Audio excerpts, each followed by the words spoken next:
தங்க பிள்ளையே, இந்த தாயின் முகம் உன் கண்ணில் பட்டிருக்கிறதா? அப்பொழுது உன்னிடம்தான் பேச வந்திருக்கிறேன்.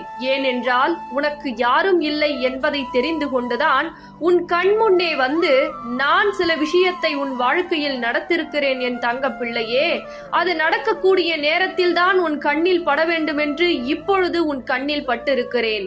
ஏனென்றால் என் தங்க பிள்ளைக்கு ஆறுதல் சொல்ல எவரும் இல்லை. அதே போல் அனைத்தையும் நான் செய்கிறேன் என்று பொய்யான நபர்கள்தான் வாழ்க்கையில் வந்து தனக்கு கஷ்டத்தையும் கவலைகளையும் கண்ணீரையும் பரிசாக கொடுத்துவிட்டு சென்று விட்டார்கள். ஆனால் என் தங்க பிள்ளையே, இனிமேல் நீ கண்ணீர் வடிக்காதே. அந்த வகையிலான நபர் இனிமேல் உன் வாழ்க்கையில் வரவும் மாட்டார். அதே போல் என்னுடைய தங்க பிள்ளையின் வாழ்க்கையில் ஒரு பொழுதும் நான் அனுமதிக்க மாட்டேன். நீ பட்ட கஷ்டம் அனைத்தும் உன் வாழ்க்கையில் மாறப்போகிறது. சந்தோஷம் உன் வாழ்க்கையில் தொடங்க போகிறது. அதனால் தைரியமாக இரு.